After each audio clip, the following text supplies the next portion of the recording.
और वो ट्रायंगल है मेरे पास में CMP, triangle CMP। CMP triangle में देखिए बेटा जी, एंगल ऑफ इंसिडेंस निकाल के बताओ आई।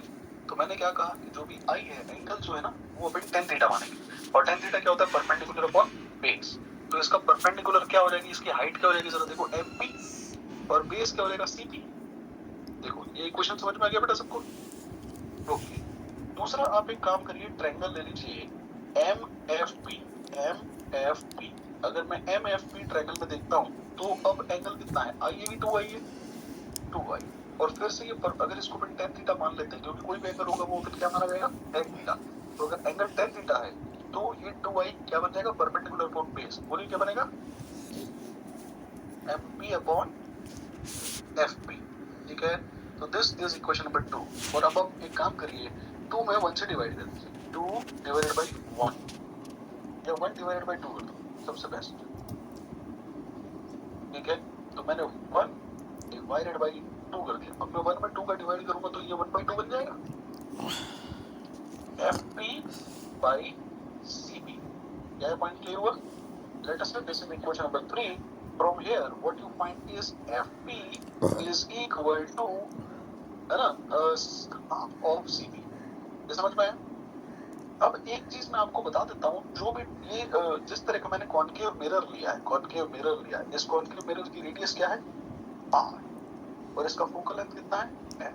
तो ये जो F और P या जो पोल का बीच का जो डिस्टेंस होता है, it is actually minus F, क्योंकि इसकी फोकल लेंथ नेगेटिव होती है। अब तो डिस्टेंस के बारे में बात कर रहे हैं, है ना, तो ये जो डिस्टेंस है, डिस्टेंस तो पॉजिटिव है, तो ये बेसिकली माइनस F के बराबर है। सिमिलरली C और P जो हो जाएगा, it is equal to minus R। Minus R क्यों? क्योंकि पोल को क्या माना जाता है, 0,0। इसका फोकस और इसका सेंटर दोनों ही लेफ्ट साइड में है कि राइट साइड में, और लेफ्ट साइड कौन सी साइड है, पॉजिटिव साइड। यस, क्योंकि मेरी पॉजिटिव साइड ये वाली है, तो वो ओरिजिन के लेफ्ट साइड में सब कुछ नेगेटिव होगा, तो इसका डिस्टेंसेस कैसे होगी, नेगेटिव होगी। तो अगर मैं इसको ऐसे प्लेस कर दूं तो it is minus F is equal to 1 R। क्या आपने ये प्रूव कर दिया कि F is equal to R/2? Hence 2।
Focus है, ठीक है, P पोल है, E भी डिस्टेंस की इमेज बन रही है A' B'।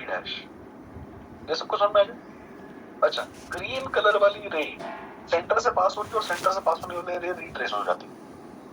ठीक है, दूसरा मैं आपको एक चीज और बता देता हूँ, लेट अस से ये वाला एंगल अगर अल्फा है तो ये एंगल पे कितना होगा, अल्फा ही होगा। जरा देखो, क्योंकि ये वाली रे और ये वाली रे कैसी, पैरेलल, तो पैरेलल होने से ये सिमिलर एंगल बनते हैं। दूसरा, अगर मेरे पास में पोल पर एंगल बन रहा है beta, late us say this angle is beta, तो ये एंगल भी कितना होगा, बीटा ही होगा। पोल पर आती हुई उसी एंगल पर रिफ्लेक्ट हो जाती है। देखो यहाँ तक सारी चीजें समझ में आ गई, किसी को कोई कष्ट पीड़ा परेशानी नहीं? ठीक है, अब हम लोग इसका एनालिसिस स्टार्ट करते हैं, but before we do analysis, मैं ये मान के चल रहा हूँ, गौर से देखें, PD डिस्टेंस, PD डिस्टेंस, ये वाली डिस्टेंस जो है ना, PD डिस्टेंस, ये AB के बराबर है। देखो क्या ये समझ में आ रहा है, ये समझ में आया? क्योंकि AB हाइट, अच्छा, B से D parallel to principal axis है, B से D वाली देखिए, तो DP का जो डिस्टेंस होगा, हाइट जो होगा, वो ए बी डिस्टेंस के बराबर है। तो मैंने ये कहा कि डीपी बीपी किसके बराबर है? बी ए के बराबर। देखो ये समझ में आ गया। ओके, अब हमारे पास में एफ पी डिस्टेंस जो है ना, एफ पी डिस्टेंस, इसको मैं एल कह देता हूं। ठीक है, तो ये वाली जो डिस्टेंस है, ये डिस्टेंस कितनी है मेरे पास में? L. This is distance L. ये एल किसकी डिस्टेंस है?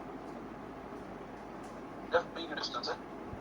तो ये है मेरे पास में, इसको मैं इस तरह से कर देता हूं ताकि आप लोग समझ पाओ। देखो,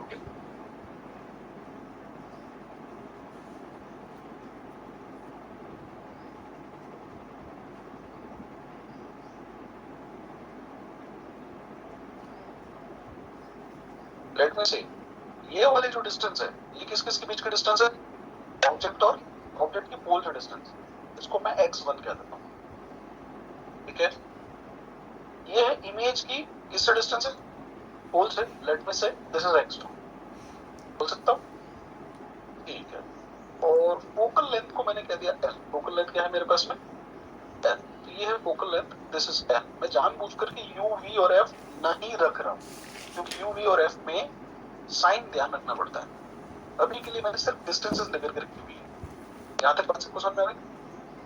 ओके, अब हमारे पास में सबसे पहले आप कुछ ट्रायंगल्स देखें प्लीज। सबसे पहले आप ट्रायंगल देखो, जो कौन सा वाला हो।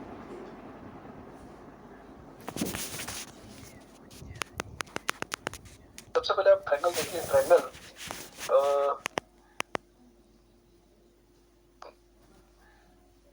एक चीज मैं और बता देता हूं, अगर ये वाला एंगल अल्फा है तो ये वाला एंगल भी कितना होगा? अल्फा ही होगा। देखो, ये दोनों एंगल अल्फा होंगे ना? Yes sir. ठीक है, तो वहीं से हम लोग शुरुआत करेंगे। सबसे पहले मैंने ट्रायंगल देख लिया एफ डी पी ट्रायंगल। देखो, ढूंढो एफ डी पी ट्रायंगल का है। पहला एफ डी पी ट्रायंगल में अल्फा की वैल्यू tan थीटा मानते हुए परपेंडिकुलर अपॉन बेस क्या लिखोगे? डीपी बाई एफ पी, या एफ पी को अपन एल कहते हैं, डीपी को अपन डी एच कह देते हैं। DP is H. Late us से डीपी इज एच। तो दिस डिस्टेंस इज एच। तो अल्फा किसके बराबर आ जाएगा? Very good. So alpha is h by l. Let us say this is equation number 1. Let me say this is 2. क्या ये equation number 3 clear है सबको? उसके बाद में आप ट्रायंगल मानिए F A dash B dash. F A dash B dash पहले बेटा सबको, F A dash B dash में भी एंगल कितना है? अल्फा। और वो अल्फा किसके बराबर है जरा देखो। इसको मैं एच डैश मान लेता हूं। H dash divided by A dash F. देखो, ये वाली डिस्टेंस कितनी ना मुझे, ये वाली डिस्टेंस कितनी हो जाएगी? x2 minus yes, x2 minus l। Very good. Equation number 4। देखो, यहां तक पॉइंट ठीक है? ठीक है, अब अगर मैं यहां तक पहुंच चुका हूं तो मुझे ये बताइए फ्रॉम 3 and 4,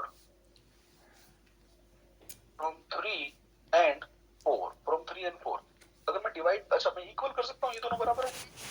तो h upon l is equal to h dash by x2 minus l। यहां से आप h डैश बाई h निकाल लीजिए। h डैश बाई h आ जाएगा x2 minus l divided by l। Let us say this is my equation number 5। यहां तक मामला क्लियर? कोई प्रॉब्लम नहीं? Okay, very good. उसके बाद में हम लोग बात करते हैं, ठीक है, और ट्रायंगल आप लिखते हैं। अब ट्रायंगल देखिए प्लीज, ट्रायंगल देख लीजिए। B A B P, A B P triangle दिखा आपको? तो ये वाला एंगल कितना है? बीटा। तो बीटा कितना आ जाएगा मेरे पास में? h by x1। ठीक बात है? उसी तरह से आप ट्रायंगल देख लीजिए नीचे वाला, जो कि हो जाएगा a dash b dash p। तो ये एंगल भी कितना? बीटा। तो बीटा किसके बराबर हो गया? h डैश डिवाइडेड बाई क्यों? x2 आएगा ना? आएगा कि नहीं आएगा? देखो अच्छे से देख लो ट्रायंगल, कोई कंफ्यूजन है तो बताओ। ओके, कोई कंफ्यूजन नहीं? ठीक है, अब from 6 and 7, from 6 and 7, from 6 and 7 again यहां से h डैश और h की वैल्यू अपन इक्वल कर लेते हैं, तो h upon x1 is equal to h dash upon x2. From here again what we find is h dash upon h is equal to x2 by x1. Let us say this is equation number 8. Equation number 8. अच्छा, अब मुझे बताइए 8 और 5 से, from 8 and 5, x2 minus l by l is equal to x2 by x1. यहां तक बात समझ में आ रही? क्रॉस मल्टीप्लाई कर रहे हैं, x2 x1 minus x1 into l is equal to x2 into l. ये लिखा हुआ है x1 x2 is equal to l into x1 plus x2. इन दोनों को नीचे लेके जाओ, l को नीचे लेके जाओ, तो ये रहेगा 1 by l is equal to x1 plus x2 divided by x1 x2. यहां तक ठीक है? यहां से उठा करके देखिए, क्या ये लिखा हुआ है 1 by x1 plus 1 by 1 by x2 is equal to 1 by l. क्या ये चीज इस तरह से दिख रही? ठीक है, अब मैं आपको पूछना चाह रहा हूं कि ये जो x1 है, x1 जो है, क्या, अच्छा x1 को भी छोड़ो, u को देखो, u अगर मैं आपसे पूछूं u कितना है, x1 है कि माइनस x1? वेरी गुड, तो v कितना है? Minus x2. और f कितना है? आगे बात समझ में? तो ये चीज लिखी जाएगी -1 बाई, माइनस भी नहीं लिखता हूँ इसको मैं लिख लूंगा 1 upon minus u, 1 upon minus v,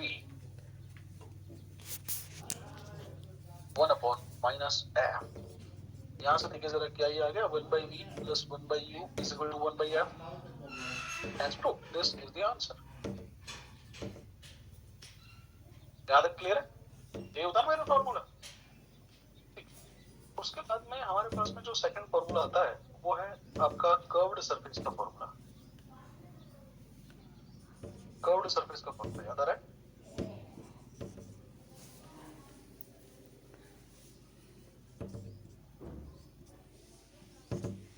क्या होता है फॉर्मूला बताओ? Refraction from curved surface. और रिफ्रैक्शन फ्रॉम कर्व्ड सरफेस निकालने के लिए अगेन मैंने यहाँ पर एक डायग्राम सबसे पहले तो आप लोगों को रख दिया आपके सामने. डायग्राम में कोई कंफ्यूजन हो, नहीं समझ में आ रहा हो तो मुझे बताओ. डायग्राम में सब कुछ क्लियर है आपको, सारे डिस्टेंसेस? ठीक है, अब देखो, अब मैं यहाँ पर इस डिस्टेंस को मान के चलो. देखो, मैं डिस्टेंस को मान के चलो, मैं पहले इनिशियली क्या मानता हूँ? सिर्फ डिस्टेंसेस. ठीक है ना, मैं डिस्टेंसेस ही मानता हूँ.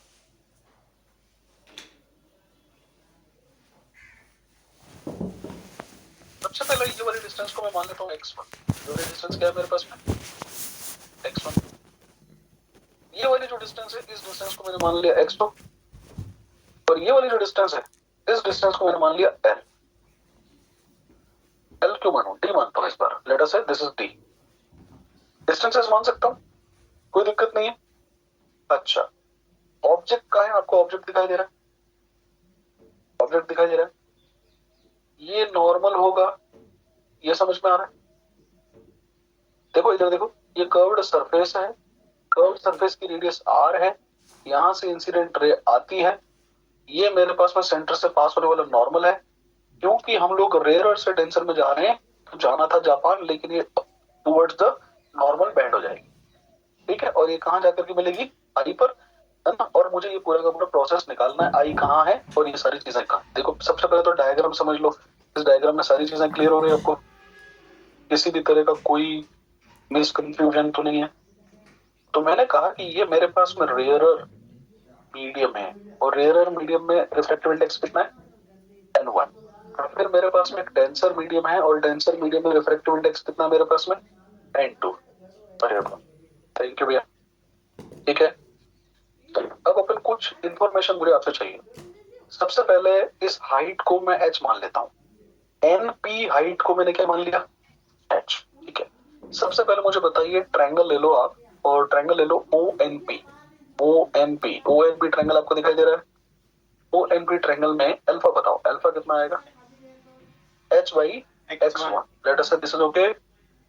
ओके, उसके बाद में मैं बात करता हूँ, ट्रायंगल आप ले लीजिए NPC। NPC ट्रायंगल ले लो, एंगल कितना है, बीटा।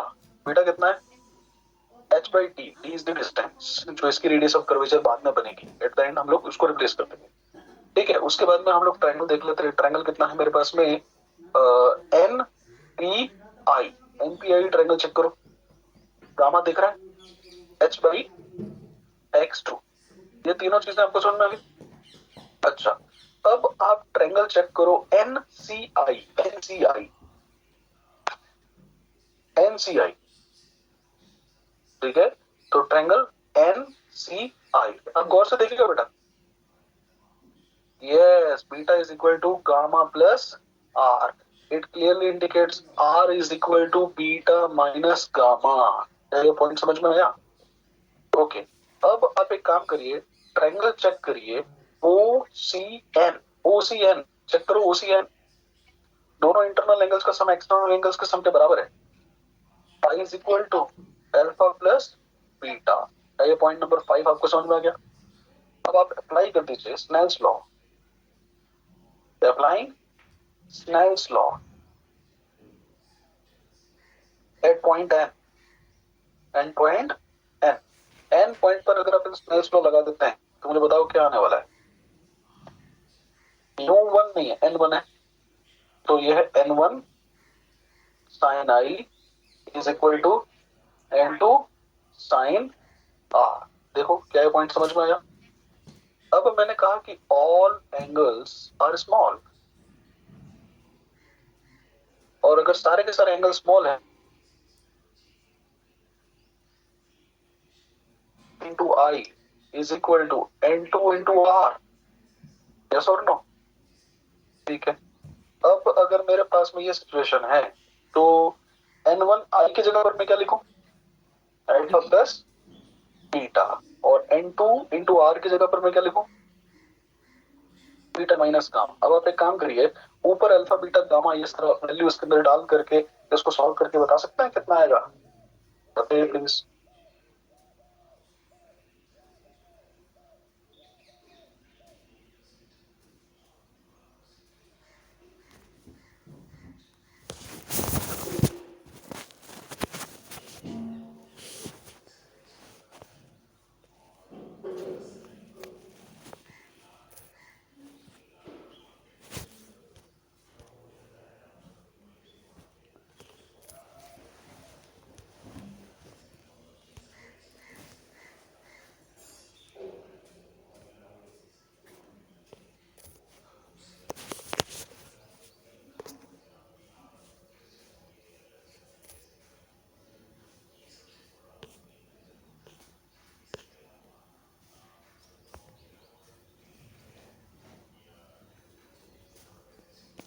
आगे आंसर, तो अल्फा बीटा और गामा की वैल्यू आप यहां से कॉपी कर लीजिए।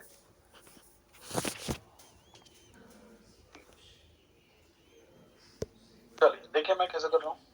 ये लिखा हुआ है N1 into alpha plus beta, H upon H1 plus H upon D is equal to N2 into बीटा, और बीटा क्या करेंगे, H बाई D, और गामा क्या हो जाएगा, H by X2। Very good, ठीक है ना।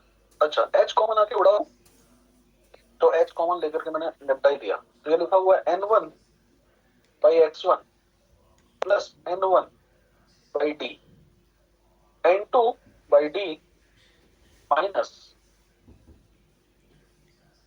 N2 by X2। अब D वाला टर्म एक तरफ रख लेते हैं, बाकी सब एक तरफ रख लेते हैं। तो ये लिखा हुआ N1 by X1 plus N2 by X2 is equal to N2 minus N1 by D। यहां तक कंफर्म करें, ठीक है। चलिए अब मुझे आप ये बताइए बेटा जी, इसको देख करके बताइए प्लीज। अगर मैं आपसे u पूछूंगा तो क्या u माइनस x1 होगा? ओके। अगर मैं v पूछूंगा तो क्या v x2 होगा और प्लस x2 होगा कि माइनस x2 होगा? तो ये हो जाएगा प्लस x2, ठीक है। और अगर मैं रेडियस ऑफ कर्वेचर पूछूंगा तो क्या वो प्लस d होगा? ओके। तो using these convention in our derivation what we find is, ठीक है। और देखो यहां से अगर हम लोग इसको सॉल्व करें तो n1 अपॉन x1 की जगह लिख लेता हूं माइनस u, प्लस n2 की जगह पर लिख लेता हूं plus v is equal to, ठीक है। और ये लिखा हुआ n2 माइनस n1 और इसकी जगह पर क्या लिख लूंगा प्लस r। देखिए आंसर आ गया क्या, n2 by v minus n1 by u is equal to n2 minus n1 divided by r. Is this the answer? Curved surface का formula यही होता है क्या? Yes, that is the answer. So this is how it can be solved. Hence proved. ठीक है, तो ये आ गया मेरे पास में hence proved. अब ये जो मैंने ऐसे एरो बनाए इसको मैं थोड़ा सा ऐसे ठीक ठाक कर लेता हूँ।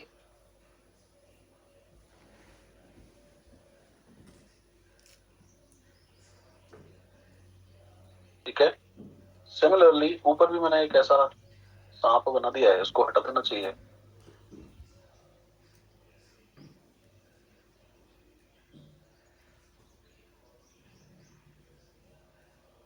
ठीक है, ये भी लेंस फॉर्मूला। तो लेंस फॉर्मूला सबसे इजी होता है डिराइव करना। लेंस फॉर्मूला सबसे इजी होता है डिराइव करना। Easiest formula, the last one, lens formula. Lens formula, lens फॉर्मूले के लिए आपको लेंस मेकर फॉर्मूला पता होना चाहिए। लेंस मेकर फॉर्मूला क्या होता है ये पता होना चाहिए। अगर ये पता है तो ये अपन कर सकते हैं। अब इधर देखो, इस वाले की रेडियस r1 मानता हूं, इस वाले की रेडियस r2 मानता हूं, ठीक है। देखिए देखो देखो देखो, ये फर्स्ट रिफ्रैक्शन इस सरफेस पे हुआ, सेकंड रिफ्रैक्शन इस सरफेस पे हुआ, तो मैंने लिख दिया फॉर फर्स्ट रिफ्रैक्शन, ठीक है, फॉर फर्स्ट रिफ्रैक्शन। अब यहां मुझे आप लोगों की मदद की जरूरत पड़ेगी। देखो क्या ये इक्वेशन हम ऑलरेडी जानते हैं? Will use it, we will use it. देखो जरा, अब मुझे बताओ सिर्फ n1 और n2 कितना है, तो ये हो जाएगा v डैश। चेक करो, पहले रिफ्लेक्शन के बाद में जो इमेज बन रही है वो कितना डिस्टेंस पे बन रही है, v डैश, v बन गई v डैश। और ये n2 minus n1 by r, और ये r कैसा आएगा प्लस r1 आएगा, तो ये आ जाएगा r1, ठीक है ना। तो फर्स्ट रिफ्लेक्शन के लिए अपन ये सेम फॉर्मूला लगाते हैं, तो n2 upon v dash minus n1 by u is equal to n2 minus n1 divided by plus r1। Equation number 1, इसको आप कंफर्म करिए पहले। ये समझ में आ गया सबको? यस और no? For second refraction, for second refraction, second refraction का मतलब क्या हुआ? अब देखो सेकंड रिफ्रैक्शन में ये वाली चल रही है क्या, देखो ये वाली, यस और नो?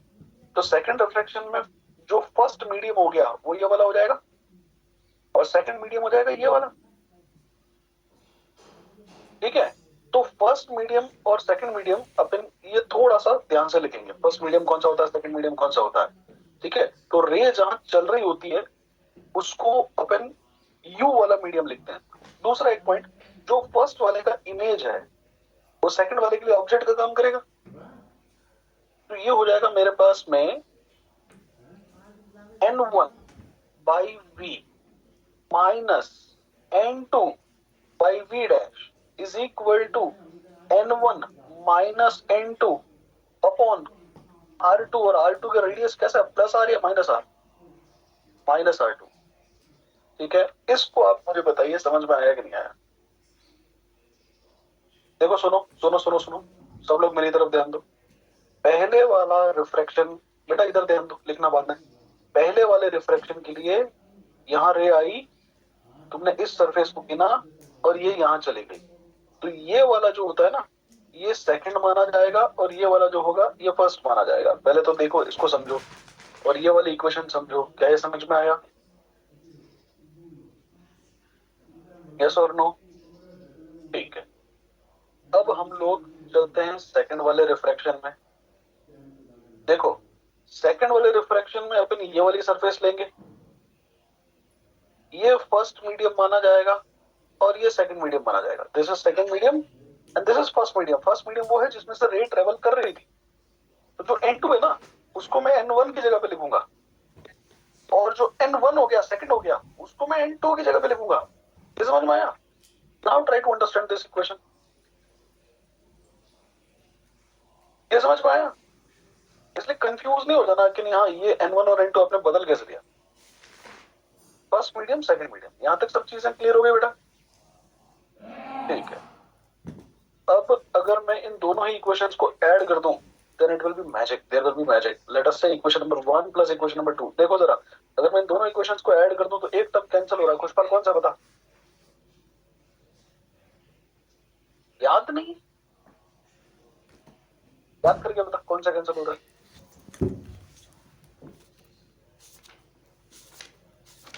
कब आया ऑस्ट्रेलिया से? N2 by V dash minus N1 by U, इसमें अपन क्या ऐड कर देंगे? N1 by V minus N2 by V dash, तो ये दोनों टर्म कैंसिल हो जाएंगे। ठीक है, और दूसरी तरफ क्या आएगा जरा देख, N2 minus N1 by plus R1, ठीक है, प्लस N2 या N1 by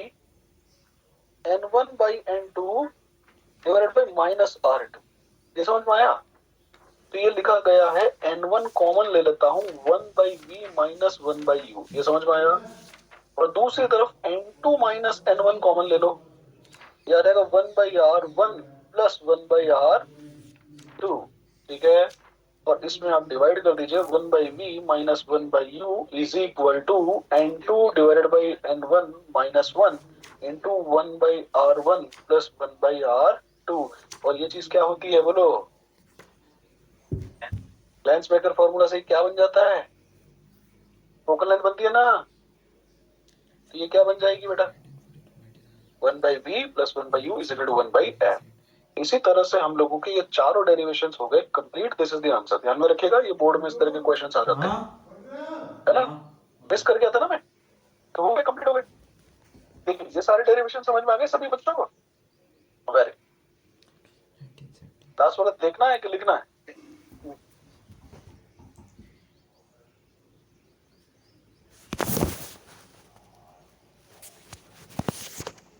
डन।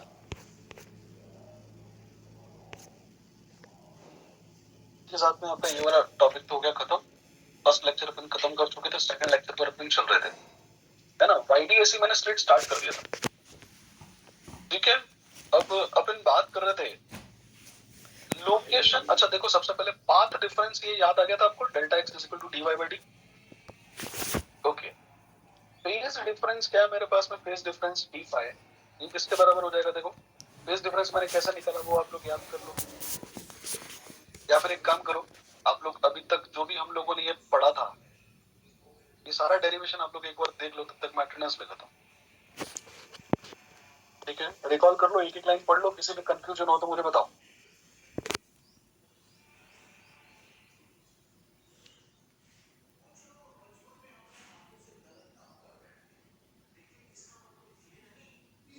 अटेंडेंस बोलेंगे बेटा सभी स्टूडेंट्स।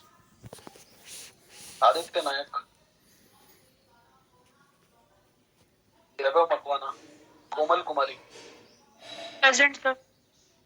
राजू कंवर, मोहम्मद आलिम, पायल सिंह, विक्रम, त्रिशा, अभिनव, काश्मी, तन्मय, रजनीश, काश्मी भार्गव है भाई, काश्मी कहाँ है? Kavya Kanodia, Diya Chaudhary, Tinku Yadav, Tanishka Chauhan, present sir. Jiyan Aniwal, Pushpal Singh, Ayesha Parveen, Praveen Acharya, Praveen Acharya, Yashasvi Kiche, Moksh Abad, Amrita Charan, Mohit Kumar, Diksha Kumari, Present, sir. Diksha is present. Present, sir. Kumar, Dipendra Singh, present sir.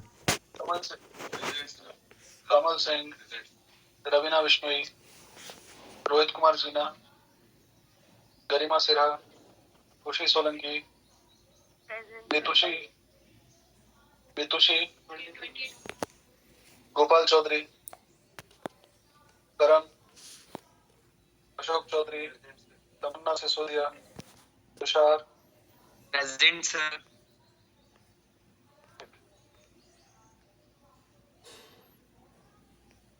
गर्विद्यामा, सरा सोना, नायक खत्री, सोनाक्षी सैन, कोमल आनंद, पीयूष रत्नो,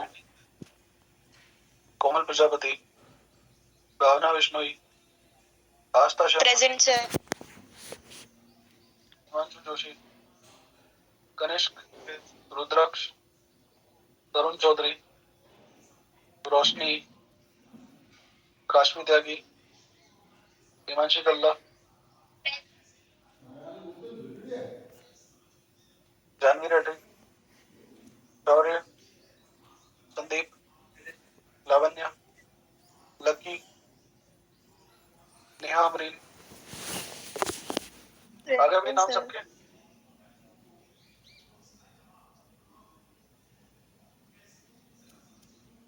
एक, दो, तीन, चार, 5, 6, 7, 8, 9, 10, 11, 12, 13, 14, 15, 16, 17, 18,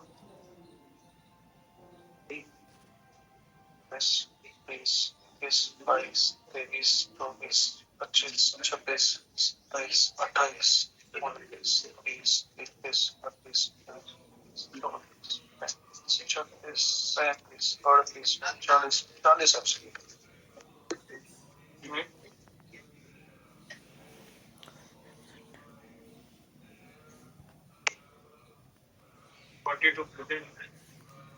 42 percent, 29%.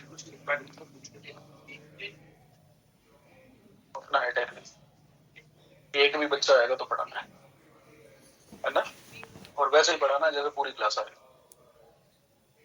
चलिए ये सारी चीजें पढ़ ली। अब इधर देखो बेटा, सुनो सुनो सुनो सुनो, सब लोग पहले मुझे ये बताइए कि ये जो सेंट्रल फ्रिंज है, इसको सेंट्रल फ्रिंज बोलते हैं। इधर देखो, ये O है ना, इसे सेंट्रल फ्रिंज बोलते हैं। अगर मेरे पास में S1 से O पर एक वेव आ रही है और S2 से O पर एक वेव आ रही है, क्या ये दोनों बराबर होगी डिस्टेंस? यानी इस पॉइंट पर डेल्टा x कितना होगा? 0। और delta x 0, lambda 2 lambda 3 lambda क्या होता है? CI। तो दिस इज CI। CI पर मैक्सिमा होगा कि मिनिमम होगा? मैक्सिमा होगा। इसका मतलब सेंट्रल फ्रिंज जो होगी वो हमेशा क्या होगी? मैक्सिमा। और इंटेंसिटी भी क्या हो जाएगी? मैक्सिमा। ये समझ में आ गया? Yes, 4i। Very good. तो ये हो जाएगी मेरे पास में 4i0। एक्सीलेंट बेटा। तो central fringe by default has to be the brightest fringe. क्या ये पॉइंट क्लियर है? Yes sir. ओके, अब हम लोग बात करते हैं, जैसे जैसे मैं ऊपर जाऊंगा, मान लेते हैं कि मैं P पॉइंट पे चला गया, तो P पॉइंट पर मैं y डिस्टेंस ऊपर चला गया। कितना डिस्टेंस ऊपर चला गया? y डिस्टेंस ऊपर चला गया। और y डिस्टेंस ऊपर जो फ्रिंज आ रही है वो फ्रिंज कैसी है? मेरे को मान लेते हैं कि ब्राइट है। मान लेते हैं कि ब्राइट है। तो nth ब्राइट फ्रिंज कहाँ मिलेगी? अब जैसा मैंने बताया था कि देखो सेंट्रल फ्रिंज कैसी है? व्हाइट। और उसके बाद में क्या मिलेगी? डार्क। तो एक सेंटर पे व्हाइट पट्टी मिली, फिर डार्क पट्टी, फिर व्हाइट पट्टी, फिर डार्क पट्टी, फिर व्हाइट पट्टी, इसी तरह से ऊपर और इसी तरह से नीचे सेंटर पे। अब जैसे मान लेते हैं कि यहाँ पे ये दीवार है, अब इस दीवार पे आकाश ने तय किया कि अपन ज़ेब्रा पैटर्न बनाएंगे। तो बीच में एक व्हाइट कलर की पट्टी बना दी, उसके ऊपर ब्लैक कलर की पट्टी, फिर ब्लैक व्हाइट और इक्वल डिस्टेंसेस की पट्टियां बना दी, नीचे भी इक्वल डिस्टेंसेस की पट्टियां बना दी। जो सेंटर लाइन है वो है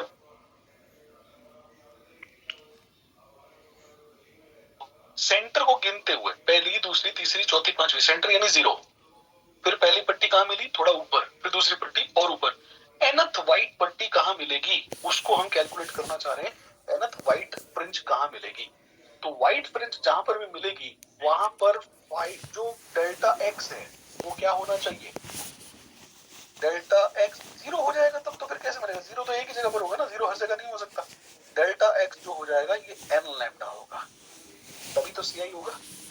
तो delta lambda has to be N lambda, और एन अगर मेरे पास में इंटीजर है मैं छोटू एन ले लेता हूँ, लेट अस से स्मॉल एन इनटू लैम्डा, ठीक है। तो delta X has to be N lambda where N is integer, N has to be 0 +-1 +-2 +-3 dot dot dot dot dot. अब मुझे बताओ इक्वेशन नंबर 1 से डेल्टा एक्स की वैल्यू क्या निकाली थी तुमने, तो D Y by capital D की वैल्यू एन इनटू लैम्डा हो जाएगी। इसका मतलब y को एक तरफ रखो और बाकी सारी चीजें दूसरी तरफ लेके जाओ, तो n lambda d is equal two upon d। देखो ये आ गया, इसका मतलब y मैक्सिमम तब आता है जब n lambda d by small d होगा। क्या समझ में आया? अच्छा, अब n की वैल्यू क्या क्या हो सकती है, 0 +-1 +-2 dot dot dot dot dot dot dot dot इस तरह से होगी। अगर मैं n की जगह 0 रखूं तो देखो ये 0 आ जाएगा, अगर मैं n की जगह +-1 रखूं तो ये वैल्यू मिलेगी। यानी इतना ही डिस्टेंस ऊपर और इतना ही डिस्टेंस नीचे, माइनस मतलब 0 के नीचे, प्लस यानी 0 के ऊपर। अगर मैं इनको 2 रखूं तो ये वैल्यू मिल जाएगी, फिर ये वाली वैल्यू मिल जाएगी 3 पर। तो देखो इन सारे पॉइंट्स पर जो मैक्सिमा मिलेगा, ये समझ में आया? तो जो पट्टी मिल रही होगी वो पट्टी कैसे होगी, व्हाइट कलर, ठीक है। अब हम लोग चलते हैं नीचे, हर दो व्हाइट कलर की पट्टियों के बीच में एक डार्क कलर की पट्टी भी होगी, ये समझ में आया? ठीक है। अब location of dark fringe on the screen, location of dark fringe on the screen, तो डार्क फ्रिंज पर सीआई होगा कि डीआई होगा, डीआई। तो डीआई की कंडीशन क्या होती है, डीआई की कंडीशन देखो, जो भी है इक्वेशन नंबर 1 में डेल्टा एक्स है, इक्वेशन नंबर 1 देखो, इक्वेशन नंबर 1 ऊपर ढूंढो, इक्वेशन नंबर 1 में जो भी डेल्टा एक्स है ये डी आई के डेल्टा एक्स के बराबर होना चाहिए, और डी आई के लिए डेल्टा एक्स कितना था, वेरी गुड, कल किया था ना मैंने, ये देखो ये देखो, ये रहा डी आई, डी आई के लिए डेल्टा एक्स मिला आप लोगों को 2n+1 इंटू लैम्डा बाई 2। तो इस तरह से ये चीज चलती चली जाएगी। अगर आपको कंफ्यूजन हो रहा है स्मॉल एन और कैपिटल एन में, तो I can replace this by capital N, कोई फर्क नहीं पड़ता है। मैं यहाँ पर कैपिटल एन ले लेता हूँ ताकि आपकी दोनों तरफ की सिमेट्री बन जाएगी, चलेगा? तो मैं यहाँ कैपिटल एन ले लेता हूँ, यहाँ पर भी कैपिटल एन ले लेता हूँ, capital N belongs to integer, this is also capital N, this is also capital N, let me say दोनों तरफ कैपिटल एन ले लेते हैं। उसी तरह से यहाँ पर भी मुझे क्या लेना पड़ेगा, कैपिटल एन लेना पड़ेगा, ठीक है। अब ये भी कैपिटल एन हो जाएगा, तो this is capital N, 2n+1 times lambda by 2 where n belongs to integer, n can be this value, और यहाँ पर भी लोकेशन किसकी रहेगी, nth मिनिमा, ठीक है। अब डेल्टा x कितना था बेटा, what was delta x, 2n+1 yes lambda dy by by capital D, और ये हो गया 2n+1 टाइम्स लैम्डा बाई 2। अब यहाँ से y को एक तरफ रखो, बाकी पूरी दुनिया दूसरी तरफ ले जाओ, तो 2n+1 lambda by 2 है ना, into lambda into d divided by 2d, देखो ये आ जाएगा 2d, this is the condition. तो minimum of nth, location of nth minima क्या बन जाएगा मेरे पास में, 2n+1 times lambda d divided by 2d।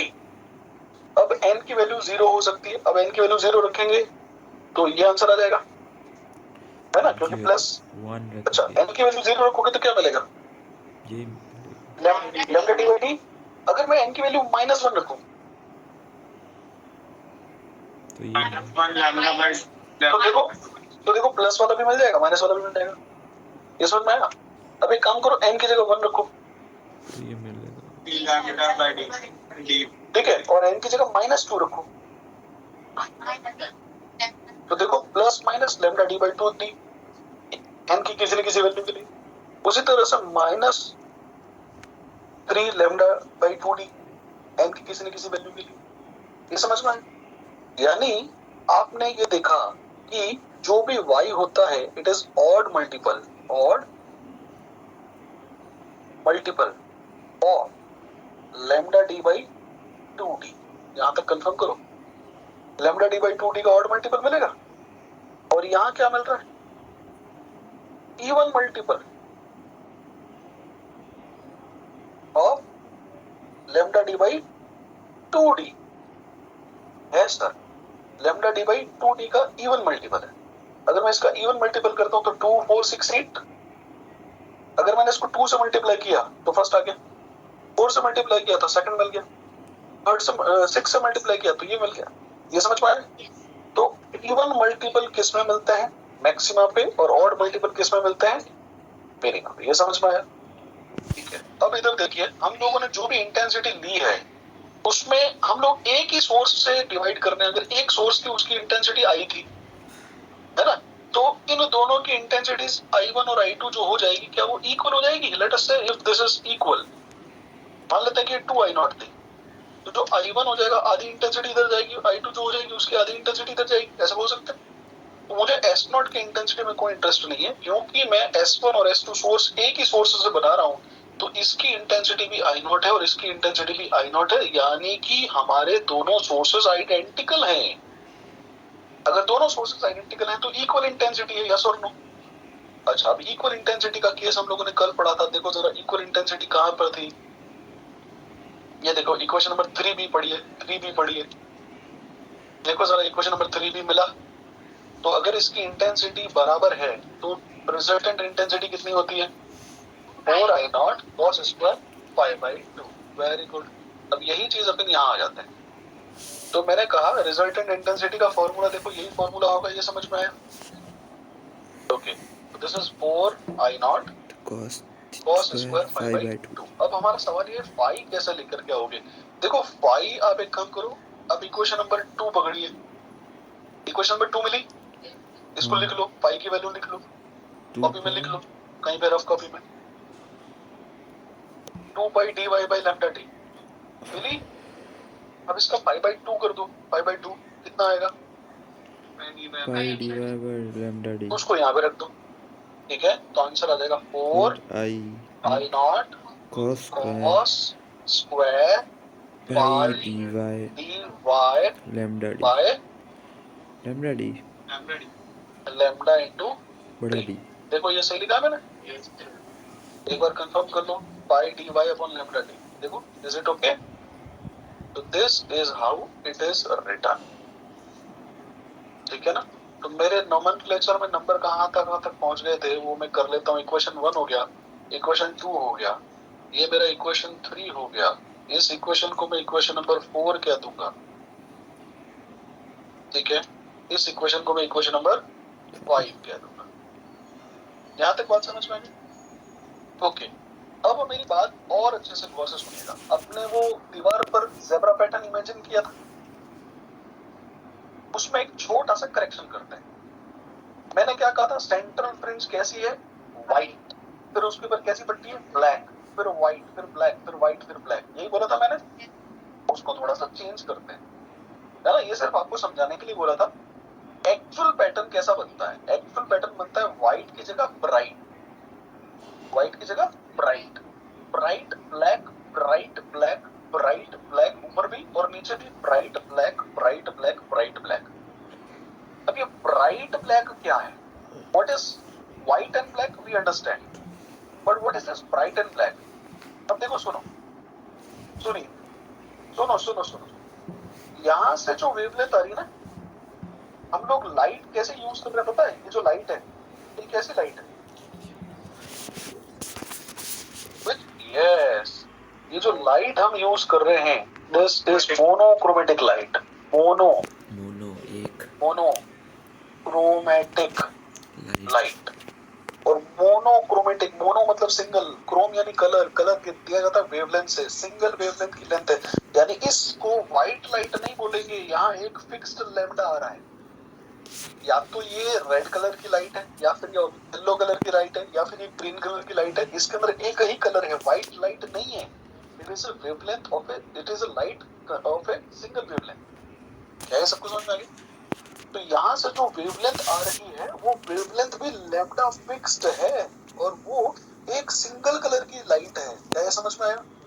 अब सुनिएगा मेरी बात, बड़े गौर से सुनना बेटा। मान लेते हैं येलो कलर की लाइट, तो सेंट्रल फ्रिंज कैसी बनेगी? येलो, ब्राइट येलो, फिर ब्लैक, फिर bright yellow, black, bright yellow, black, ऊपर भी नीचे भी। ये समझ में आ गया? मान लेते हैं रेड कलर की लाइट है, तो बिल्कुल चमकीला red, bright red, black, bright red, black, bright red, black. मान लेते हैं ग्रीन कलर की लाइट है, ब्राइट ग्रीन, ब्लैक। तो जो कलर तुम यूज करोगे उसका ब्राइटेस्ट बीच में मिलेगा, फिर ब्लैक, फिर ब्राइट, फिर ब्लैक, फिर ब्राइट। ये समझ में आया? ओके। अब हम लोगों को, हमने व्हाइट लाइट यूज नहीं किया है, हम लोगों ने मोनोक्रोमेटिक लाइट यूज किया है। आप इक्वेशन नंबर 5 को देखिए प्लीज। इक्वेशन नंबर 5 को देखो। क्या आप ये समझ पा रहे हो कि ये इंटेंसिटी कॉस का स्क्वायर है? इंटेंसिटी कॉस का स्क्वायर, और इंटेंसिटी y का फंक्शन भी है। y बदलेगा तो इंटेंसिटी बदलेगा। ठीक है, अब देखो कॉस का ग्राफ कैसा होता है। कॉस का ग्राफ होता है ऐसा, तो दिस इज कॉस। कॉस का स्क्वायर कैसा? स्क्वायर तो नेगेटिव नहीं होता है। This is cos square. ये समझ में आया? अच्छा, अब ये इस तरफ भी बन रहा होगा क्योंकि नेगेटिव साइड का भी तो ग्राफ होगा। अब ये जो ग्राफ मैंने बनाया है, इस ग्राफ को 90 डिग्री रोटेट कर देता हूं और ऐसे प्लॉट कर देता हूं। आया समझ में? अब गौर से देखिएगा, दिस इज ओरिजिन 0,0। ये वाली एक्सिस मेरे पास में y एक्सिस है और ये वाली मेरे पास में इंटेंसिटी एक्सिस है। ठीक है, इस पॉइंट पर intensity maximum, this is intensity maximum, और वो कितना है? 4 I0। मैं ऐसे लिख नहीं पा रहा हूं, ऐसा लिख देता हूं, दिस इज इंटेंसिटी मिनिमम जो कि कितना है? 0, and this is intensity maximum which is 4 I0। ये समझ में आया? अब इधर देखो, जहां मैक्सिमम मिलेगा वहां इंटेंसिटी कितनी हो जाएगी? 4 I0, और जहां मिनिमम मिलेगा वहां इंटेंसिटी कितनी हो जाएगी? 0। फिर से जहां मैक्सिमम मिला इंटेंसिटी कितनी हो जाएगी? 4 I0। फिर जहां से मिनिमम मिला ये हो जाएगी 0। Central fringe is always maximum, 4 I0, again 0, 4 I0, 0, 4 I0। ये समझ में आया? और अगर ये चीज आप समझ गए तो यहाँ पर किसी भी पॉइंट पर मान लेते हैं कि ये वाला डिस्टेंस y है, ये वाला डिस्टेंस कितना है? y, और ये वाली इंटेंसिटी कितनी है? I। ये वाली हाइट कितनी है? I। Let us say this intensity is I. Then I can be written as 4 I0 into cos square, cos square pi y d upon lambda t। ऐसे कुछ फॉर्मूला था। तो दिस वाज द इंटेंसिटी। देखो क्या है, समझ में आया? ठीक है, अब हम लोग बात करेंगे फ्रिंज विड्थ के बारे में। तो फ्रिंज विड्थ पर वापस उसी पैटर्न पर आ जाइए। दीवार पर इमेजिन करिए कि ज़ेब्रा पैटर्न है। कर लिया? सेंट्रल फ्रिंज कैसी है? ब्राइट, उसकी अगली पट्टी ब्लैक, फिर उसकी अगली पट्टी ब्राइट। अब सेंट्रल फ्रिंज का सेंटर लाइन और फर्स्ट ब्राइट फ्रिंज का सेंटर लाइन पकड़ लो। ये समझ में आया? देखो ब्राइट, देखो सेंट्रल फ्रिंज की विड्थ होगी, फिर ब्लैक कलर की फ्रिंज की विड्थ होगी, फिर अगेन ब्राइट कलर की फ्रिंज की विड्थ होगी। दोनों कंसेक्यूटिव ब्राइट की centre to centre distance is called fringe width. किसी भी दो काली पट्टी के सेंटर टू सेंटर लाइन के बीच का डिस्टेंस, या फिर किसी भी दो सफेद ब्राइट फ्रिंज की सेंटर टू सेंटर लाइन के बीच का distance is called fringe width. Theoretically fringe width जो होती है उसमें एक डार्क और एक ब्लैक दोनों की कंबाइंड विड्थ साथ में आ जाती है। आई बात समझ में? और बिल्कुल नहीं समझ में आ रही तो मैं आपको ऐसा पैटर्न करके दिखाता हूँ, समझो। ये आपको पैटर्न दिखाई दे रहा है? यस। अब ये सब हटा देता हूँ, सिर्फ इस पैटर्न को देखिए। ये थोड़ा मेरे लिए मुश्किल है, इसको ऐसे कर लेता हूँ। This is fringe width. एक काली पट्टी और एक सफेद पट्टी के बीच की जो डिस्टेंस है, दिस इज फ्रिंज विड्थ। नहीं है समझ में? आ गया समझ में?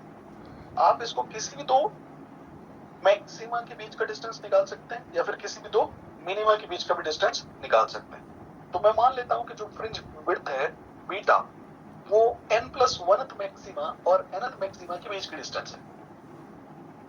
n+1th ब्राइट फ्रिंज और nth ब्राइट फ्रिंज के बीच की डिस्टेंस है। तो n+1th कैसे निकालोगे जरा देखो, n+1th है ना, तो ये हाँ आई मैक्स बताओ जरा, ऊपर n मैक्सिमा आपने निकाला है ना, तो nth के लिए क्या फॉर्मूला था, m lambda by d by d। देखो ये आएगा, ये किसके लिए फॉर्मूला, n के लिए कि n+1th के लिए, ये n के लिए कि n+1th के लिए, ये n के लिए, n+1th के लिए n को किससे रिप्लेस कर दूं, n+1 से, lambda d by d minus this. अगर आप इसको सॉल्व करेंगे तो क्या आएगा, lambda d by d। So this is what it is, fringe width होती है बीटा और उसका फॉर्मूला है लैम्डा d बाई d। ये ध्यान रखेंगे, फ्रिंज विड्थ क्या होती है, बीटा, और उसका फॉर्मूला क्या है, लैम्डा d बाई d। तो lambda d by d is the fringe width. Equation number 6 clear है। उसके बाद में आता है एंगुलर फ्रिंज विड्थ। देखो ये है फ्रिंज विड्थ। अब देखो यहां से समझ में आ रहा है, सेंट्रल फ्रिंज कैसी, ब्राइट ब्राइट, फिर डार्क, फिर ब्राइट, फिर डार्क, नीचे भी डार्क, फिर ब्राइट, फिर डार्क, फिर ब्राइट। ये समझ में आया। किसी भी दो ब्राइट के बीच का या किसी भी दो डार्क के सेंटर टू सेंटर के बीच के डिस्टेंस को फ्रिंज विड्थ कहते हैं। तो ये फ्रिंज विड्थ होगा बीटा, यस और नो। तो ये जो फ्रिंज विड्थ बीटा है, इसने सेंटर में जो एंगल बनाया वो है एंगल थीटा। और जैसा कि हम लोग हमेशा करते आए हैं कि जो भी एंगल होता है उसे tan थीटा ले लेते हैं, तो ये बीटा बाई डी से दिया जा सकता है। तो एंगुलर फ्रिंज विड्थ होता है theta, which is fringe width divided by the distance between slit plane and screen plane, जो कि हो जाएगा बीटा बाई डी। और बीटा की वैल्यू कितनी है जरा देखो, यस, तो ये है मेरे पास में lambda D by D divided by d, on solving it is just lambda by d. तो lambda by d is the angular fringe width। ये है इक्वेशन नंबर 7। तो इतनी चीजें हमें थोड़ी सी यहाँ पर याद रखनी पड़ेगी। अगर अपन इतना याद रख लेंगे तो अपना काम आसानी से पूरा हो जाएगा। याद रख लोगे भाई।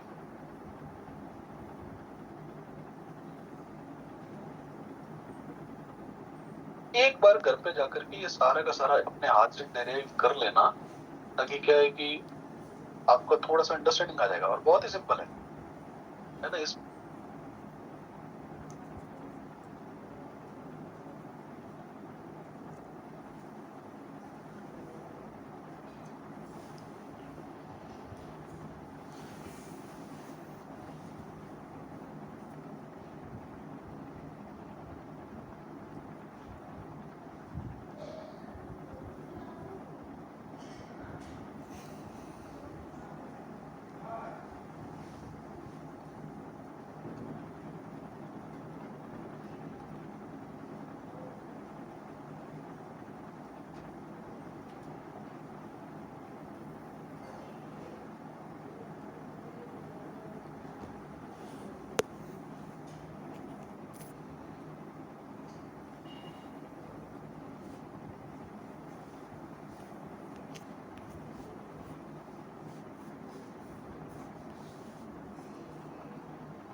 जहां पर स्क्रीन रखी रहती है, जहां पर डिटेक्टर मूव करता है, ठीक है, तो दिस इज मैक्सिमम मिनिमा जहां मिलता है, ठीक है ना, जहां हमें फ्रिंज के पैटर्न्स मिलते हैं वो स्क्रीन। अभी बोल रहा है this the bright fringe is formed opposite to one of the slits, then the order is, then its order is, then its order is. कौन सी मिल रही है हमें, ब्राइट फ्रिंज मिल रही है। कहां पे, किसी भी एक स्लिट के बिल्कुल सामने, किसी भी एक स्लिट के बिल्कुल सामने। तो मैं मान लेता हूं S1 के बिल्कुल सामने P पॉइंट है और P पॉइंट पर हमें ब्राइट फ्रिंज मिल गई। ब्राइट फ्रिंज मतलब क्या, मैक्सिमा की मिनिमा, यानी P पॉइंट पर हमें मैक्सिमा मिल गई। अगर P पॉइंट की मैं बात करूं तो S1 से भी जाती हुई वेव आ रही होगी, S2 से भी जाती हुई वेव आ रही होगी, पर अगर ये P पॉइंट पे सुपरपोज करके मैक्सिमम प्रोड्यूस कर रही है, तो P पॉइंट का O से डिस्टेंस कितना आएगा जरा सोच, d/2 आएगा। और इस d/2 पर y क्या चाहिए मुझे, मैक्सिमम। ठीक है, अब हम लोग चलते हैं ऊपर, और ये तो मैक्सिमा का केस। नहीं क्यों, टू क्यों? मैक्सिमा के लिए तो एन लेम्डा बाई डी होता है ना, N lambda D by D. देखो जरा, क्या ये मैक्सिमा का formula equation number 3? Equation number 3 को मैंने कॉपी कर लिया है और मैंने ये पेस्ट कर दिया है यहाँ पर, है ना। एन, तो हमें क्या पता है, हम जानते हैं कि वाई मैक्सिमा जो होता है इसका फॉर्मूला होता है N lambda D by D. देखो जरा, यही फॉर्मूला होता है, और ये वाई मैक्सिमम हमें कितना मिल रहा है बेटा? वेरी गुड, एक्सीलेंट, शाबाश। तो दिस इज डी बाई 2। तो अब अगर मैं इसको सॉल्व करूंगा तो मुझे एन निकालना है। मुझे क्या निकालना है? एन। तो एन कितना आ रहा है जरा देख कर बता। D square 2 lambda D. ये मेरा आंसर है। कौन सा आंसर है? सेकंड आंसर आ गया। This is the nth bright French. मुझे एन की वैल्यू मिल गई है कि कौन सी ऑर्डर है, और ऑर्डर मतलब क्या, फर्स्ट है, सेकंड है, थर्ड है, कौन सी वाली मैक्सिमा है। तो ये D square by 2 D lambda, जो भी इसका आंसर आएगा, ये उतनी वाली मैक्सिमा है। क्लियर हुआ? चलिए अब अपन बात करते हैं एग्जांपल नंबर 2 के बारे में। इस सवाल को पढ़िए। Find the missing wavelength in front of one of the slits. अब इस केस में क्या हो रहा है, देखो, एक S1 है, S1 के बिल्कुल सामने एक पॉइंट P है। P पॉइंट पर कोई वेव मिसिंग है। गौर से सुनना, क्या बोल रहा है? P पॉइंट पर कोई वेव मिसिंग है। अगर वेवलेंथ मिस हो गई, वेवलेंथ है ही नहीं, देखो मोनोक्रोमेटिक लाइट है ना, या तो लाइट पूरी की पूरी होगी या नहीं होगी। वेवलेंथ मिस हो गई इसका मतलब कोई लाइट नहीं है, क्योंकि कोई ना कोई वेवलेंथ अगर होगी तो लाइट जरूर होगी। No wavelength, that means no light, यानी डार्क स्पॉट। डार्क स्पॉट मतलब कौन सा? मिनिमा। तो हमें सेम P पॉइंट पर अब d/2 डिस्टेंस पर y कैसा चाहिए? मिनिमा। और मिनिमा का फॉर्मूला क्या था? y मिनिमम कितना आता बेटा, बता। Very good. तो y मिनिमम जो होता है कितना होता है? 2n + 1 लैम्डा अपॉन 2d, और ये चीज कितनी आ जाएगी? d/2। d/2 यहां तक समझ में आ गया? अब हमें क्या निकालना है? Missing wavelength. दैट मींस हमें निकालना क्या है इस बार? लैम्डा। तो लैम्डा को एक तरफ रखो, बाकी दूसरी तरफ सारी चीजें लिखे जाओ। तो लैम्डा को अगर मैं एक तरफ रख देता हूं तो क्या ये d² / 2n + 1 है? देखो जरा, क्या ये समझ में आया? ओके, लेकिन ये तो ऑप्शन मैच नहीं कर रहा। तो अब हम लोग क्या बोलेंगे? Hence missing wavelengths, hence missing wavelengths, wavelengths. तो मिसिंग वेवलेंथ्स कौन सी होगी? Yes tension.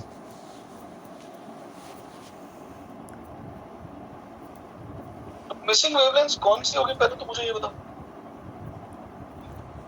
n की वैल्यू एक एक करके रखते चले जाओ। n की वैल्यू सबसे पहले डालो 0। तो n की वैल्यू जैसे ही अपन डालेंगे 0, अच्छा कैपिटल D कहाँ गया? कैपिटल D भी तो आता है ऊपर।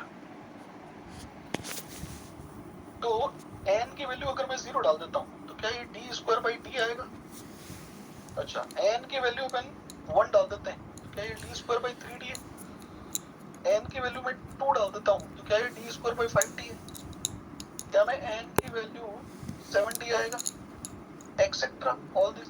ये जितनी भी वेवलेंथ्स होगी ये सब वहां डार्क ही प्रोड्यूस कर रही होगी। इसका मतलब ये सब वेवलेंथ्स कोरस्पॉन्डिंग कोई भी लाइट नहीं होगी, ये सारी वेवलेंथ्स वहां पे मिसिंग होगी।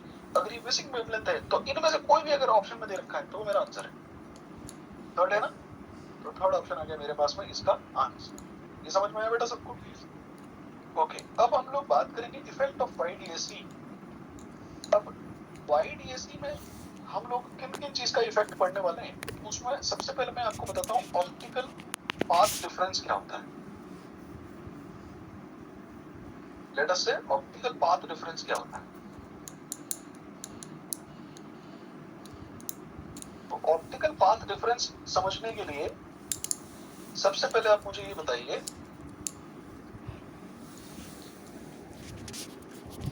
केस नंबर 1 देखिए प्लीज, केस नंबर 1। तो ये है मेरे पास में केस नंबर 1 और ये है मेरे पास में case number 2, case B. Case B को चेक करो, लाइट यहां से एंटर कर रही थी, this was the direction of entry of light, ठीक है। लाइट एंटर करती है लेकिन उसको एक स्लैब मिल जाती है, दिस इज अ स्लैब। इस स्लैब की थिकनेस कितनी है बेटा, टी, और स्लैब का रिफ्रैक्टिव इंडेक्स कितना है, म्यू।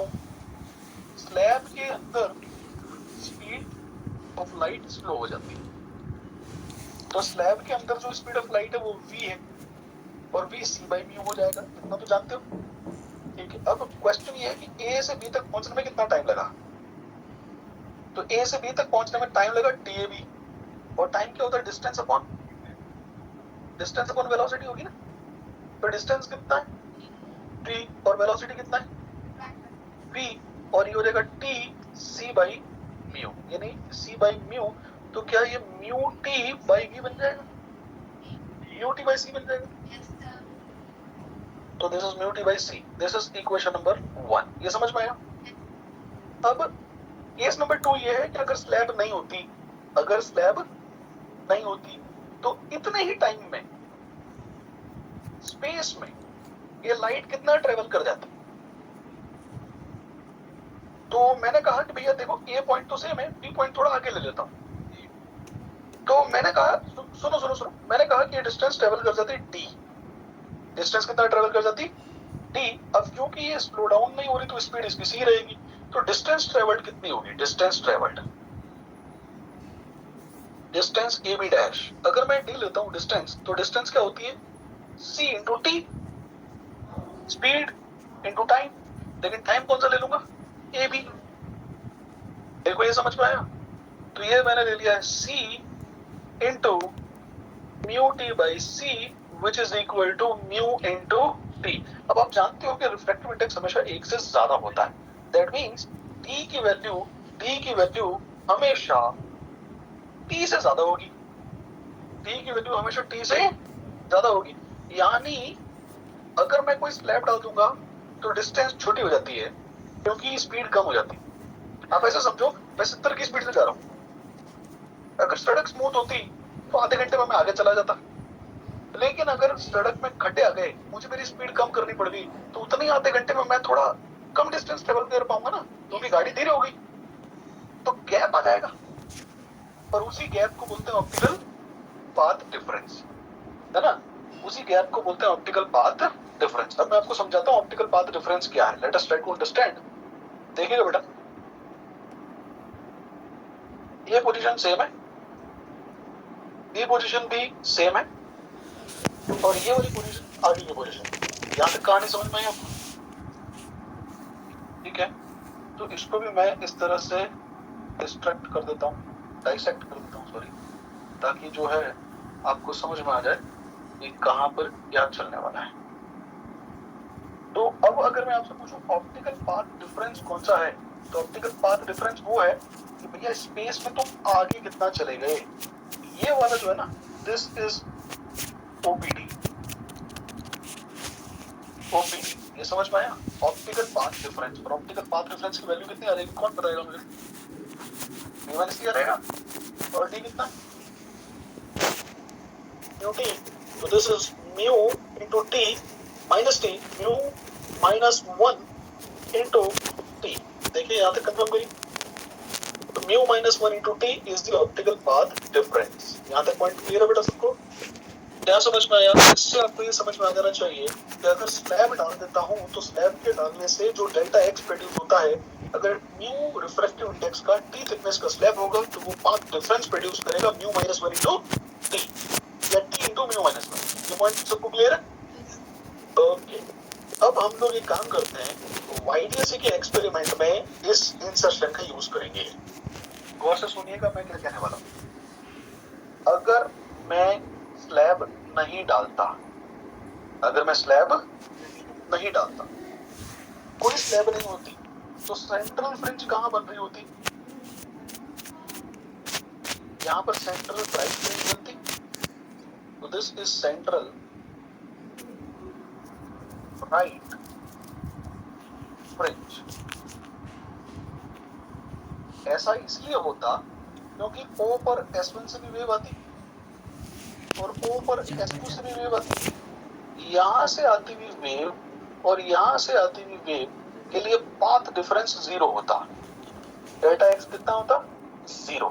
सोचो जरा, अगर ये डेल्टा एक्स 0 होता कि नहीं होता? होता। तो डेल्टा एक्स मेरा 0 हो जाता अगर मेरे पास में क्या होता? स्लैब नहीं होती। स्लैब नहीं होती, ठीक है। तो अगर स्लैब नहीं डालते तो मेरे पास में सेंट्रल फ्रिंज यहाँ पर बन जाती और वो सेंट्रल फ्रिंज का ब्राइट फ्रिंज यहाँ बनता और फ्रिंज पैटर्न बन रहा होता। ऊपर black white black white black white, नीचे black white black white, bright black bright black bright black और ऊपर भी नीचे भी। ये समझ में आ गया? अब तुमने स्लैब डाल दिया। स्लैब कहाँ डाला? S1 और O के पाथ में। S1 और O के पाथ में। इस स्लैब की थिकनेस कितनी है बेटा? T और रिफ्रैक्टिव इंडेक्स कितना है? म्यू। तो कौन सी वाली रे स्लो हो जाएगी? S1 वाली स्लो हुई, S2 वाली स्लो नहीं हुई, S2 वाली तो अभी भी चल रही। अब अगर मैं देखूंगा तो O पोजीशन पर पहले कौन सी पहुंच जाएगी? S2 वाली। लेकिन सेंट्रल वर्सेस सुनना, सेंट्रल फ्रिंज हम उसको कहते हैं जिस पर ओवरऑल पाथ डिफरेंस क्या आना चाहिए? 0। इसका मतलब अगर S2 ज्यादा चल रहा है और S1 भी कम चल रहा है तो अब मेरी सेंट्रल फ्रिंज शिफ्ट हो जाएगी। Shifted location of central fringe. Central fringe अब मेरी शिफ्ट हो जाएगी। क्यों? क्योंकि S1 से आती हुई वेव और S2 से आती हुई वेव अब बराबर डिस्टेंस पे पहुंचेगी। यहां पर डेल्टा एक्स अभी भी क्या हो जाएगा? 0। अब मेरी बात बड़े गौर से सुनिएगा। एक है फिजिकल पाथ डिफरेंस और एक है ऑप्टिकल पाथ डिफरेंस। अगर मैं स्लैब को हटा दूं तो S1P और S2P में से S2P बड़ा है, S1P छोटा है। तो एक फिजिकल पाथ डिफरेंस क्रिएट हो रहा है पाथ की लंबाई के कारण, ठीक है। और एक ऑप्टिकल पाथ डिफरेंस क्रिएट हो रहा है किसकी वजह से? स्लैब के इंसर्शन के कारण। अगर ये दोनों नलिफाई हो गए, है ना। अब मान लो आप और मैं दोनों ही गाड़ी में रेस चला रहे हैं, ठीक है। तुमको 3 किलोमीटर जाना है, रास्ता उबड़ खाबड़ है। मुझे 20 किलोमीटर जाना है लेकिन हाईवे। एक पॉइंट से स्टार्ट किया और एक टाइम पे पहुंच गए। क्या ये पॉसिबल? यस, क्योंकि मैं हाईवे से जा रहा हूं और तुम उबड़ खाबड़, तो मैं तो फास्ट जा रहा हूँ, तो मैं ज्यादा तेज चल के उतने ही टाइम में ज्यादा डिस्टेंस कवर कर सकता हूँ। अब तुम स्लो हो गए तो तुम उतने ही टाइम में डिस्टेंस कम ट्रेवल कर पाओगे लेकिन पहुंचेंगे एक साथ। तो मेरा फिजिकल डिफरेंस तुम्हारे उबड़ खाबड़ यानी ऑप्टिकल पाथ डिफरेंस से क्या हो गया? बैलेंस हो गया। आई बात समझ में? तो यहाँ पर ये पूरी की पूरी सेंट्रल फ्रिंज क्या हो जाती है? ऊपर की ओर शिफ्ट हो जाती है। कितने डिस्टेंस से शिफ्ट हो जाती है? वाई डिस्टेंस से शिफ्ट हो जाती है। कितना डिस्टेंस से शिफ्ट हो जाती है? वाई डिस्टेंस से शिफ्ट हो जाती है। अब ये वाई डिस्टेंस कौन सी वाली, मैं तुम्हें बता देता हूँ। देखो ये वाली जो डिस्टेंस है ना, ये वाली जो डिस्टेंस है, this distance is Y, this distance is Y. और यहाँ डेल्टा एक्स कितना आ जाएगा? 0। अभी भी यहाँ डेल्टा एक्स कितना है? 0। तो सेंट्रल फ्रिंज ऊपर की तरफ शिफ्ट होगी बाय द डिस्टेंस y। अब ये y कैसे निकालेंगे मैं आपको बताता हूँ, ठीक है। मैं उसको ऐसा निकालूंगा, physical path difference is equal to optical path difference. ये समझ में आ रहा है बेटा? ठीक है। Physical path difference is equal to optical path difference.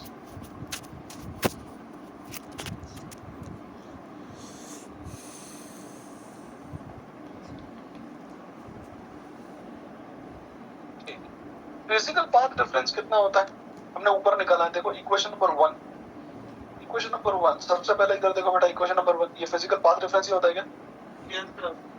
तो इसको मैंने कॉपी कर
हो जाती। मैंने ऊपर स्लैब डाला, सेंट्रल फ्रेंच ऊपर चला गया। ये समझ में आया? अब और सेकंड पॉइंट नंबर 2 गौर से सुनना।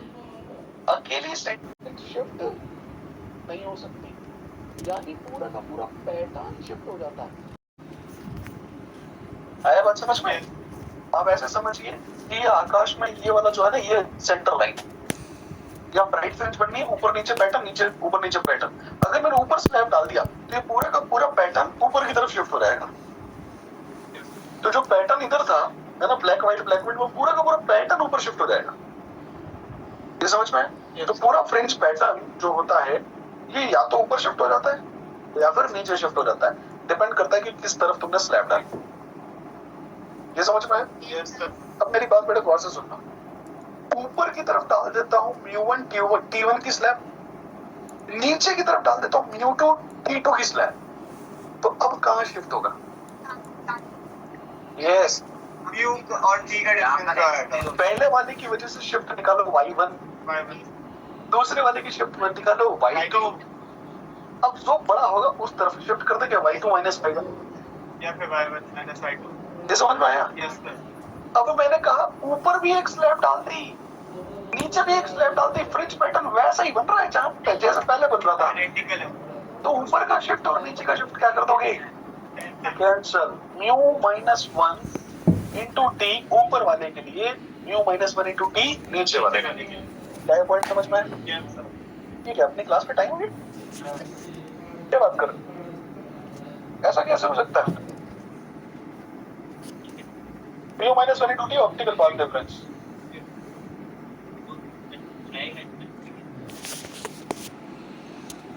टाइम हो गया यार, मेरे को विश्वास नहीं हो रहा। मुझे लग रहा है अभी आधा घंटा और होना चाहिए था। आज मेरा अटेंडेंस में आज मैंने, हाँ सही कह रहे हो। तो टाइम कम क्यों हुआ मुझे समझ में आया। एक्चुअली तुम्हारी क्लास सुबह हो रही है ना, 15 मिनट कम है। हाँ, तो 1 घंटा 15 मिनट की क्लास हो, शाम को 1 घंटा 25 मिनट की क्लास। 10 मिनट ही चाहिए था मुझे और।